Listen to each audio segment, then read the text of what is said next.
Assalamualaikum dan salam perpaduan. Berjumpa lagi dengan Kak Suzy hari ini, di mana pada kali ini Kak Suzy akan kupas satu topik yang menarik, iaitu 5 panduan jika tuan-puan baru nak berjinak-jinak dengan pelaburan emas. Okey, nantikan.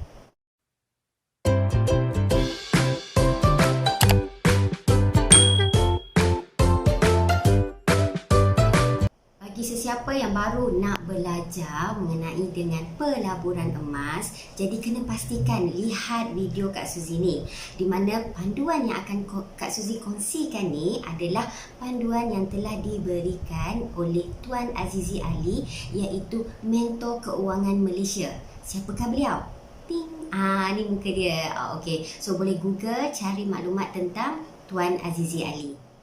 Sebelum tuan-puan memulakan pelaburan emas atau apa-apa sahaja pelaburan seperti saham, hartanah, emas, perak, cryptocurrency, bitcoin atau macam-macam lagi pelaburan yang ada, tuan-puan perlu tahu terdapat beberapa proses yang perlu tuan-puan lalui terlebih dahulu sebelum melibatkan diri dengan pelaburan tersebut.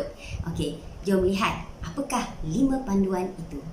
Panduan yang pertama, buat penyelidikan, iaitu research.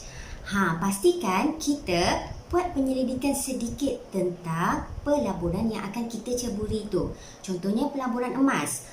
Mentor saya bagi tahu, kita kena ambil tahu dan buat sedikit penyelidikan tentang syarikat, tempat, apa produknya, bagaimana risikonya dan pelbagai lagi berkenaan dengan pelaburan tersebut. Bagaimana kita nak tahu tu? Okey, so caranya kita bacalah buku sekurang-kurangnya 10 buah buku berkenaan dengan pelaburan tersebut. Baca buku apa-apa saja yang melibatkan pelaburan itu supaya kita lebih faham, mendalami. Dari situ kita akan dapat ilmu-ilmu yang berkaitan dengan pelaburan yang akan kita ceburi. Pada peringkat ini, kita akan tahu pelaburan ni sesuai atau tidak dengan jiwa kita. Perlu atau tidak kita teruskan pelaburan ni. Sekiranya kita dah baca buku semua tu, kita dah cek blog, dah tengok forum ke apa dalam proses penyelidikan kita, dan kita rasa yes, pelaburan ni sesuai untuk diri kita dan sesuai untuk kita teruskan. Okey, maka seterusnya kita pergi langkah yang kedua. Panduan yang kedua, mulakan dengan nilai yang kecil, iaitu bajet yang kecil dahulu. Seperti dalam pelaburan emas, anda dan tuan-puan boleh cuba untuk membeli, menyimpan, menggadai, menjual. Sekurang-kurangnya rasai semua pengalaman ni terlebih dahulu dengan amount yang kecil yang kita labur pada peringkat awal ni. Dengan pengalaman yang semua ni, maka dari situ kita akan rasa lebih trusted, rasa lebih yakin dengan pelaburan yang akan kita buat untuk masa hadapan, dan kemungkinan lebih banyak lagi pelaburan yang akan kita buat. Nak mulakan pelaburan dengan nilai yang kecil, kalau dengan pelaburan emas bagaimana? Okey, dengan public gold macam Kak Suzy buat, kita boleh buka akaun emas, iaitu akaun GAP, Gold Accumulate Program, di mana dengan hanya bermodalkan RM100 sahaja. Dengan RM100 ni kita dah boleh sekurang-kurangnya emas 0.3xxx gram. Tu bergantung kepada harga semasa. Ataupun kita boleh terus cuba membeli apa-apa emas bersaiz 0.5 gram dan 1 gram. Cuba lihat seperti gambar ni, di mana Kak Suzy nyatakan contoh emas yang akan tuan-puan miliki sekiranya membeli dengan 0.5 gram ataupun 0.5 gram ataupun 1 gram. Kalau bajet terus emas 0.5 gram ni, nilainya lebih kurang RM160 sahaja. Ni harga sekarang, harga hari ni, harga retail. Ataupun emas 1 gram dengan harga retail RM290 sahaja. Nampak?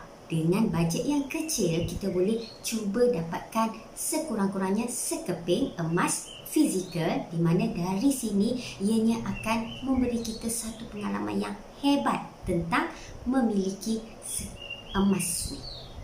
Seronok. Panduan yang ketiga, konsisten. Ini merupakan satu tips yang paling penting sekiranya kita ingin membuat atau menjinakkan diri dalam pelaburan yang melibatkan harga dia ada turun naik. Jadi dengan kita konsisten, istiqomah, maka dari sini kita akan lalui pengalaman di mana bagaimana membeli ketika harga naik. Dan juga kita akan ada pengalaman bagaimana membeli ketika harga turun. Dari sini sebenarnya ada harga naik, ada harga turun, ada kelebihan untuk kita. Di mana seperti video yang pernah Kak Suzy kongsikan sebelum ni, dengan kita membeli selalu konsisten, harga naik ataupun harga turun, sebenarnya kelebihan pada kita, kita akan mendapat satu pemurataan harga. Kita dah rasa selesa dan cuba beberapa kali step 2 dan juga step 3, maka kita bolehlah masuk kepada panduan yang keempat ini, iaitu melabur dengan banyak-banyak. Di dalam prinsip pelaburan, melabur dengan banyak, maka banyaklah untung kita yang akan kita perolehi. Jikalau sebelum ni Kak Suzy pernah ajar melabur, gunakan duit dari lebihan tunai kita sekurang-kurangnya 10%, kan? Jadi selepas ni bila kita dah faham, apa kata kita gunakan pula dari duit lebihan kita tu sekurang-kurangnya 50%. Boleh tak?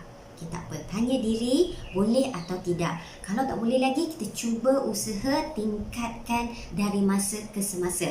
Kalau memang kita dah yakin boleh, terus buat. Jangan tangguh-tangguh lagi. Dan panduan yang kelima, ini penting juga, iaitu jangan panik. Pelaburan seperti emas ataupun juga beberapa pelaburan lain seperti saya sebutkan tadi, saham, hartanah, minyak, bitcoin, cryptocurrency dan macam-macam lagi tu. Okey, semua pelaburan ni sebenarnya ada turun naik dia. Jadi sekiranya harga tu turun, jangan sesekali kita panik. Terus rasa alamak, dah turun, ruginya saya. Jangan rasa macam tu. Sebab itu kalau harga turun tu adalah normal. Jadi jangan risau. Kita kena lihat pelaburan emas yang kita labur ni untuk satu jangka masa panjang, sekurang-kurangnya 3 tahun ke atas. Sebab tu pernah Kak Suzy kongsikan dulu, untuk kita melabur dalam emas ni, pastikan kita guna duit dari duit lebihan yang memang kita rasa kita takkan rasa nak guna dalam tempoh sekurangnya 3 tahun.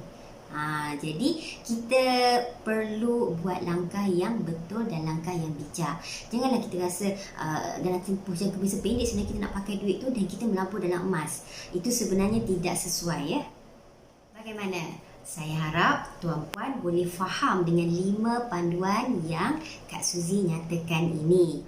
Cuba komen. Saya ni hanya pemudah cara sahaja. Sekiranya ada apa-apa persoalan, boleh hubungi Kak Suzy di nombor yang tertera ni. Dan sebelum tu, Kak Suzy nak tanya, sekiranya tuan-puan sememangnya berada dalam pelaburan emas ni, boleh tak nyatakan dalam komen berapakah nilai emas segram sewaktu tuan-puan mula membeli dahulu. Contoh macam Kak Suzy bermula pada tahun 2009, di mana harga pada masa tu hanya dalam RM130 1 gram. Tuan-puan bagaimana? Okey, boleh isi dalam komen, ya. Sekian sahaja video Kak Suzy pada kali ini. Semoga tuan-puan sentiasa dirahmati Allah. Semoga sentiasa istiqomah dalam menyimpan, dan saya doakan tuan-puan kaya dan berjaya sama ada di dunia maupun di akhirat. Bye-bye.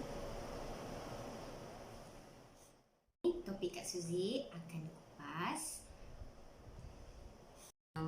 Bitcoin, minyak. Tak ingat.